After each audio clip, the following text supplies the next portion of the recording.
Hello दोस्तों, प्रिय science में आपका स्वागत है। मैं पीयूष पांडे। आज जो लेकर आए हैं वो संगम इतिहास को लेकर आए हैं, संगम युग को, संगम संगम एज लेकर आए हैं, जो कि 300 बीसी से प्रारंभ होता है, 300 एडी तक चलता है। इतना बड़ा इतिहास है और इसमें हमें दिखाई देगा 3 राजवंश, चेर, चोल और पांड्यास। तो संगम एज है, ये साउथ इंडिया का इतिहास है। ऐसा इतिहास हमने कभी नहीं देखा होगा। ये गोल्डन एज है इतिहास का। साउथ इंडिया का इतिहास हरदम स्वर्णिम काल है। आर्किटेक्चर देखने को मिलेगा, बड़ी बड़ी टेंपल देखने को मिलेगा। साथ में ही आप देखेंगे इस संगम काल में चोल राजवंश का महानतम राजा आएगा, जिसका नाम करिकाल होगा। और करिकाल ने विश्व का सबसे पहला डैम बनाया था, जब दुनिया जानती भी नहीं थी डैम क्या होता है। वहीं पे आप चेर राजा सेनगुटन की कहानी है, जिस बंदे ने हिमालय तक अपनी विस्तार किया। साथ में उसने चाइना में एम्बेसी भेजा, चाइना के साथ ऐसे रिलेशनशिप किया। रोमन उनको बहुत मानते थे, उनका रिस्पेक्ट करते थे। साथ में ही आप देखेंगे उस बंदे ने कल की पूजा, वाइफ कल्ट का, पत्नी की पूजा प्रारंभ करी। और ये प्रारंभ करी किसने? तो सेनगुटवन ने। ये कहानी उसका है संगम एरा का। तो ध्यान से देखिएगा, चेर चोल पांड्याज, यही कहानी है। तो देखो बेटा, यदि हम बात करें तो संगम होता क्या है, संगम क्या होता है, संगम के बारे में यदि हम जानकारी लेंगे तो संगम का मतलब होता है बेटा कि संगम का मतलब लोग जहां पर कवि, जहां पर विद्वान आके साहित्य के बारे में डिबेट करें, डिस्कशन करें, वहां से साहित्य निकले। पूरा का पूरा एजुकेशन, इंटेलेक्चुअल पावर की ये बैठक थी, जहां पर बहुत सारे आपको देखने को मिलेगा, किताबें, लिटरेचर देखने को मिलेगा। 3 संगम हुआ था। एक संगम हुआ था बेटा, वो प्रथम संगम जो हुआ था मदुरई में हुआ था। मदुरई में इसके जो राजा थे, जो जिसने किया था, अगस्त ऋषि के अंडर में किया गया था। कहा जाता है बहुत पुराना इतिहास है बेटा, बहुत ही पुराना है साउथ इंडिया इतिहास। ऐसा कहा जाता है कि अगस्त ऋषि ने मदुरई में, जो पांड्या राज था उस समय का, वहां पर पहला संगम किया था। वहां पर ऐसा कहा जाता है देवी देवताएं, विद्वान इस संगम में भाग लिए थे।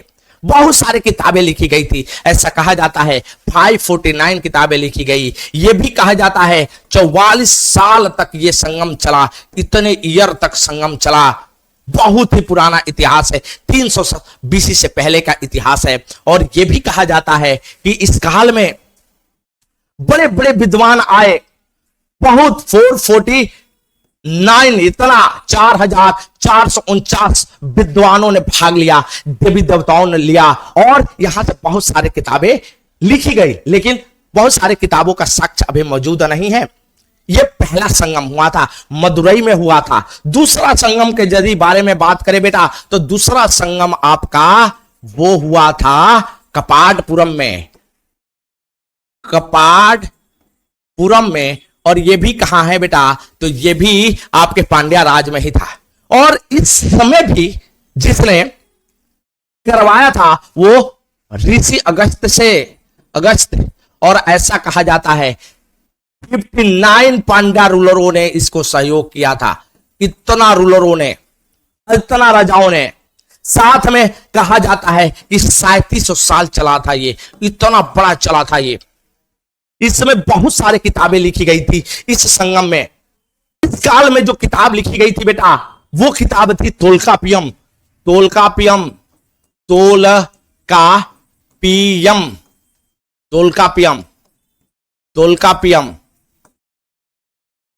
ये ग्रामर बुक है, ग्रामर बुक है।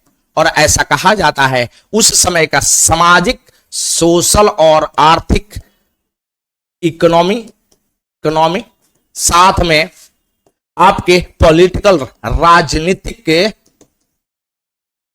सामाजिक, आर्थिक और राजनीतिक उस समाज में कैसा था, इसके बारे में बताता है। साथ में यह व्याकरण की किताब है तोल्कापियम, जो तोल्कापियार ने लिखा था। इसको तोल्कापियार ने लिखा था। तो इकलौता किताब है दूसरा संगम के, जो जाना जाता है, आज भी मौजूद है। वो किताब है कौन सा? तोल्कापियम है। तीसरा सबसे महत्वपूर्ण था, तीसरा संगम, थर्ड संगम। और थर्ड संगम जो हुआ था बेटा, वो हुआ था मदुरई में वापस, मदुरई में वापस। तीसरा जो संगम हुआ था आपका, वो तीसरा संगम हुआ था कहां पे? तो आपसे कोई पूछे तो मदुरई में हुआ था। और यहां पर बाकी किताबें लिखी गई, बहुत सारे बुक्स, लिटरेचर लिखा गया। ये तीन जो है आपका, तीन संगम हुए हैं, पहला संगम, दूसरा संगम और तीसरा संगम। बहुत सारी किताबें हैं उसके अंदर। तो देखते हैं कौन कौन सी किताबें हैं।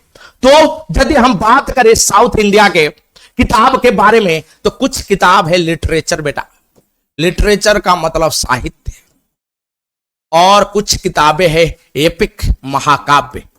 एपिक मतलब महाकाव्य, काव्य। दो तरह की किताबें हैं। जैसे हमारे नॉर्थ इंडिया में दो तरीके की किताब है। एक है आपका वैदिक कल्चर में 4 वेद है, और उसके बाद 2 महाकाव्य है, रामायण और महाभारत। वैसे ही सेम कहानी है साउथ इंडिया, कल्चर काफी मिलता जुलता है। तो जो 4 किताबें हैं लिटरेचर में, वो कौन सा है? तो एक है तोल्कापियम, दूसरा है एट्टू टोगाई, तीसरा है पुट्टू पुट्टू, और चौथा है पथिनेन कैल्कू। ये 4 प्रकार के वेद है, एक तरीके से साहित्य है संगम में। कौन कौन सा? तो एक है तोल्कापियम, एट्टू टोगाई, पुट्टू पुट्टू और पथिनेन काल्कू। जो तोल्कापियम है, अभी हमने बताया था किसने लिखा था? तो तोल्कापियार ने लिखा था, तोल्कापियार ने। इस किताब का ग्रामर की किताब बोला जाता है। ये ग्रामर का किताब है, ग्रामर, साथ में तमिल ग्रामर है, साथ में ये सामाजिक, आर्थिक और राजनीतिक पहलू को देखता है उस समय का, संगम एरा के समय में, संगम एज के समय में, कि उस समय की सामाजिक, आर्थिक और राजनीतिक चीजें क्या था। साथ में एट्टू टोगाई 8 किताबों का 8 बुक्स है इसमें। साथ में पुट्टू पुट्टू है जिसमें 10 किताबें हैं, 10 बुक्स है बेटा। और आके में पथिनेन काल्कू है जो कि आपके 18 बुक्स का संग्रह है। ये है आपके ये है तो तोल्कापियम ग्रामर की बुक, एट्टू टोगाई, पुट्टू पुट्टू, पथिनेन काल्कू, और ये तिरुवल्लुवर ने लिखा था, तिरुवल्लुवर ने लिखा था। तो इसका जो रिटन बाई तिरुवल्लुवर, तोल्कापियम किसने लिखा था? तो तोल्कापियार ने। साथ में 2 महाकाव्य है, और 2 महाकाव्य क्या है? तो एक है शिल्पाधिकरम, और दूसरा है मणिमेगलाई, मणिमेगलाई। 2 किताब है बेटा, शिल्पाधिकरम और मणिमेगलाई। शिल्पाधिकरम जिसने लिखा था वो इलांगो एडिगल ने लिखा था। वहीं पर मणिमेगलाई किसने लिखा था? तो मणिमेगलाई लिखने वाले थे सीतनार ने लिखा था। ये 2 तरीके की, तो हम संगम में ये 6 तरीके की किताब है, 4 लिटरेचर है। 4 लिटरेचर में कौन कौन सा है? तो एक है तोल्कापियम, एट्टू टोगाई, पुट्टू पुट्टू और पथिनेन काल्कू। ये 4 किताबें हैं। 2 एपिक है जिसमें शिल्पाधिकरम और मणिमेगलाई है। शिल्पाधिकरम किसके द्वारा लिखी गई है? तो इलांगो एडिगल द्वारा लिखी गई है। ये सेंगोटुन के भाई थे, चेरा के महानतम राजा, लाल चेरा कहा जाता था। वही मणिमेगलाई सीतनार द्वारा लिखी गई ये किताबें हैं। ये किताबें हैं जो एपिक किताबें हैं। तो देखो बेटा, 2 तरीके की किताबें हैं संगम में। एक लव स्टोरी है जो आपके शिल्पाधिकरम और मणिमेगलाई देखेंगे, कैसे प्यार भरी कहानी है और बड़ी जबरदस्त कहानी है शिल्पाधिकरम और मणिमेगलाई का। कहा जाता है कि यहां पर 2 बंदे थे, कोलम और कनगी। ये मियां बीवी थे, कहने का मतलब ये हस्बैंड और वाइफ थे। और कोलम जो पड़ जाते हैं प्यार में, एक वेश्या थी नाचने वाली जिसका नाम माधवी रहता है। माधवी, ये प्रेम कहानी है। ट्रायंगल है, ये त्रिकोणीय प्रेम कहानी है जिसमें कोलम अपने पत्नी से भी बहुत प्यार करते हैं, लेकिन एक ऐसा समय आ जाता है कि कोलम प्यार करने लगते हैं माधवी से, और यहीं से कहानी प्रारंभ होती है। बड़े मजेदार कहानी है। वही मणिमेगलाई सितरार द्वारा लिखी गई कहानी, इसकी कहानी, इसके अगला भाग इन्हीं की से जन्मी हुई बेटी माधवी और कोलम से जन्मी हुई बेटी की कहानी है। तो ये लव स्टोरी है, साथ में ये सामाजिक विवरण देते हैं, आर्थिक विवरण देते हैं, और खासकर आपके राजनीतिक विवरण देते हैं। कब का? संगम युग का। तो ये सारी किताबें लिखी गई है। किस समय लिखी गई है? तो संगम एरा में लिखी गई है। साथ में अब देखेंगे कि इनके बारे में जानकारी नॉर्थ इंडिया में कहां से मिलता है, सोर्स क्या क्या है। इनके सोर्स भी बड़े भयानक है। तो सोर्स में देखेंगे खारवेल के हाथी गुंफा अभिलेख है, हाथी गुंफा अभिलेख, इंस्क्रिप्शन अभिलेख। साथ में देखेंगे अशोका के भी पिलर से पता चलता है, अशोका के इंस्क्रिप्शन से भी। साथ में इसका फॉरेन का सोर्स बहुत है साउथ इंडिया का, जैसे आपके टालमी हुए, स्टर्बो हुए। एक और कहानी है Periplus of Erythraean Sea, Periplus of Erythraean सी।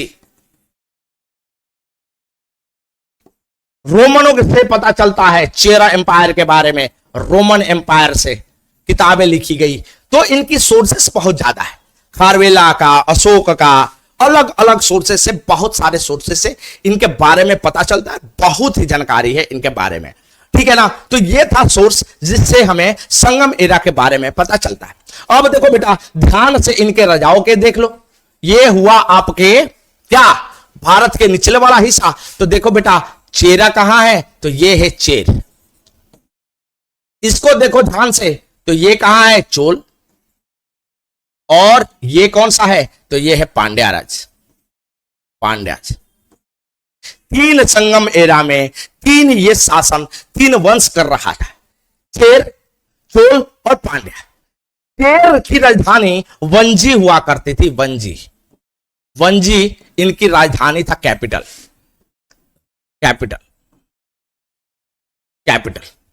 साथ में आप देखेंगे पोर्ट बहुत हुआ करते थे चेर, चोला, पांड्या में। वहीं पर चेर काल में, चोला काल हो या पांड्या राज, सब में पोर्ट बहुत हुआ करता था। यहां पे देखेंगे तो एक था मुसरी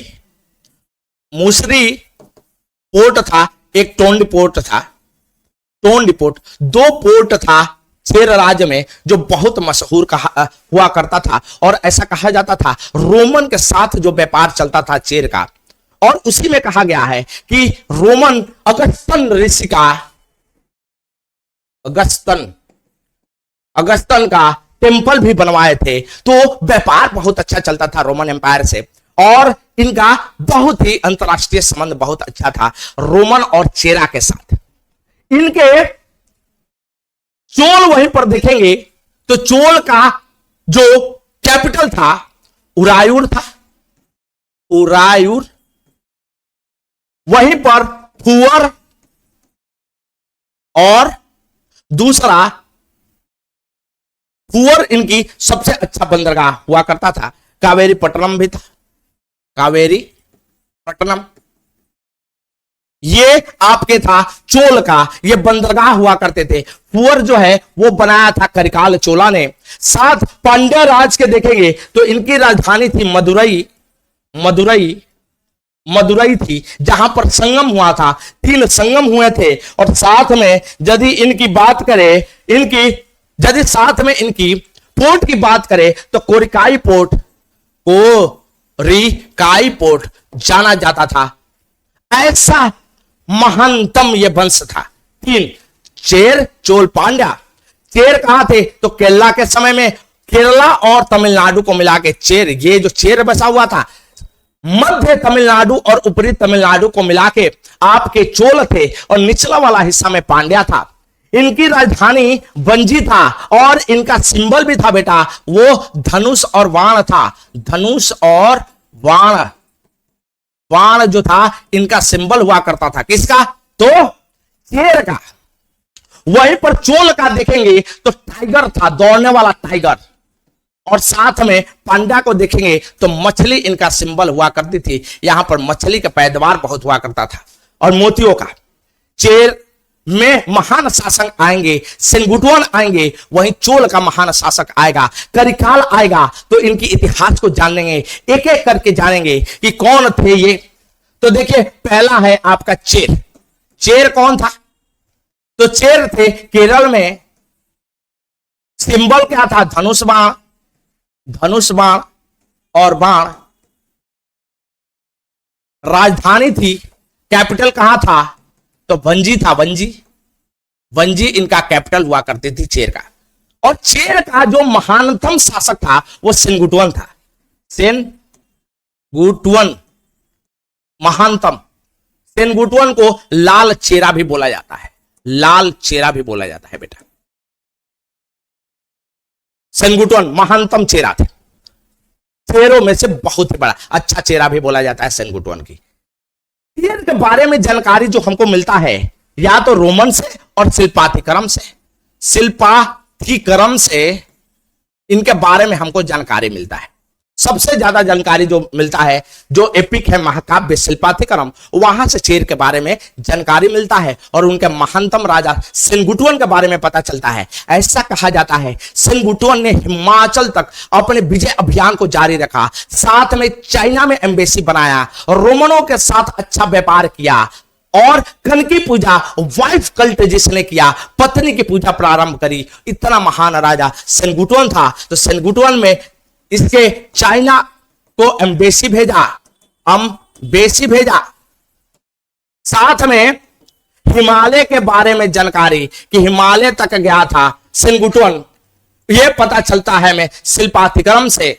हिमालय, साथ में यह पता चलता है कि रोमनों के साथ इनका व्यापार बहुत अच्छा था, रोमन एम्पायर के साथ। और साथ में यह भी पता चलता है कि इसी बंदे ने कन की पूजा मतलब वाइफ कल्ट की पूजा प्रारंभ किया था। अपने इकलौता ऐसा शासक है जो कि इकलौता ऐसा वंश भी कह सकते हो जिसने वाइफ कल्ट, पत्नी की पूजा प्रारंभ करी। अब भाई अभी हो जाए तो लोग हंसने लगेंगे, लेकिन पत्नी पूजा प्रारंभ किया था वाइफ कल्ट का, वो किया था सेनगुटुआन ने। यह कहानी है उसके महानतम राजा सेनगुटुआन का। यह है चेर। साथ में देखेंगे जो दूसरा वंश है चोल। चोल की राजधानी कहां थी? तो उरायूर थी। उरायूर इनकी राजधानी थी, कैपिटल थी। साथ में इनका सिंबल क्या था? तो सिंबल के बारे में पता करें तो ये टाइगर था, दौड़ते हुए टाइगर का प्रयोग इसीलिए साउथ इंडिया बहुत ज्यादा करते हैं। चोल महानतम। साथ में यदि इनकी बात करें, इनके जो महानतम राजा हुए वो उस समय का प्राचीनतम करिकाल चोल थे। ये महानतम राजा हुए उस समय का। और ये महानतम ही राजा नहीं बेटा, ऐसा कहा जाता है करिकाल चोल बहुत ही, मतलब आज से भी बहुत आगे थे करिकाल चोल। ऐसा कहा जाता है कि करिकाल चोल ने अकेले 12 राजाओं को पराजित कर दिया था, जिसमें चेर और पांड्या के राजाएं शामिल थे।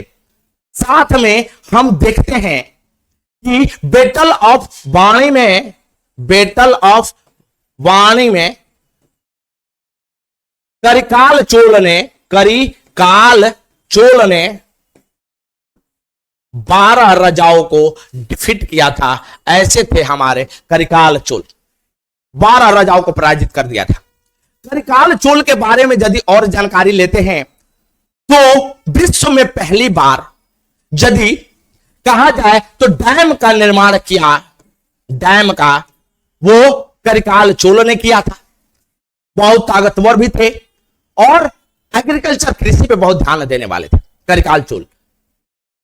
तो इन्होंने डैम का निर्माण किया, नहरों का निर्माण किया इन्होंने।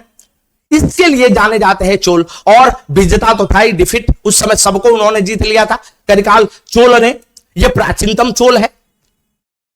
एक चीज खासियत थी इन तीनों वंश में, और वो खासियत क्या थी कि ये तीनों के तीनों जो वंश थे वो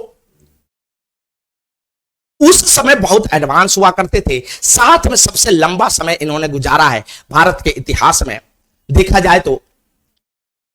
खासकर प्राचीनतम चोला में, जहां पर साहित्य विकसित बहुत होता है, लिटरेचर, महाकाव्य आपके आते हैं, और ये आपको मध्यकालीन भारत में भी दिखाई देगा, जहां पर राजराज चोला और राजेंद्र चोला जैसे आएगा बड़े बड़े राजा। साथ में देखते हैं कि नेवी के मामले में चोला, चेरा और पांड्या बहुत ताकतवर थे। उस खासकर चोल, उस समय का नेवी में कोई मात नहीं दे सकता था चोल राजाओं का। कहा जाता है राजराज चोला और राजेंद्र चोला पूरी की पूरी गंगाईकोंड चोलपुरम, वहां से लेकर पूरा का पूरा साम्राज्य को, श्रीलंका से लेकर ये सारे आसपास के राज्य को जीत जाते हैं अपनी नेवी के बलबूते। तो नेवी बड़ा स्ट्रांग हुआ करती थी। करिकाल चोल के बारे में यह है चोल वंश की कहानी। और आखिरी राजा जो हुए वो पांड्या थे। तो पांड्याज के बारे में बात करें, पांड्याज के बारे में, तो इनकी कैपिटल थी मदुरई। मदुरई बेटा वही है जहां पर संगम, 3 संगम हुए थे। संगम मदुरई में। ये एक्चुअल में ये राजा वैदिक कल्चर को भी मानने वाले थे। वैदिक संस्कृति के, जो हमारा संस्कृति है, इसको भी मानने वाले थे पांड्या राजा। ये भी मानते थे वैदिक कल्चर को। आखिरी में जीतते भी पांड्याज हैं चोल को हरा के। और जो मध्यकालीन भारत में हम देखेंगे तो पांड्या का साम्राज्य बनता है वैदिक कल्चर को मानने वाले। वहीं पे देखोगे तो इनका साम्राज्य का विनाश होगा कलभार नाम के एक जनजातीय द्वारा। कलभार नाम के जनजातीय इसका विनाश करेगा। और यहां से पांड्या जो है वो डार्क फेज में चली जाती है 300 बीसी से 300 एडी के बीच। उसके बाद डार्क फेज में तीनों चले जाते हैं। फिर एज राइज होता है इनका मध्यकालीन इतिहास में। तो हम देखेंगे इनको मध्यकालीन इतिहास में भी, लेकिन ये संगम एरा का है। और हमने जितना कंटेंट हो सके आपको बताने की कोशिश करी। इनका इससे ज्यादा एग्जाम में नहीं पूछने वाला। आप लोगों को शेयर करते रहिए, बताते रहिए। जय हिंद, जय भारत। मिलते हैं अगले वीडियो में नए कंसेप्ट के साथ। तब तक के लिए धन्यवाद।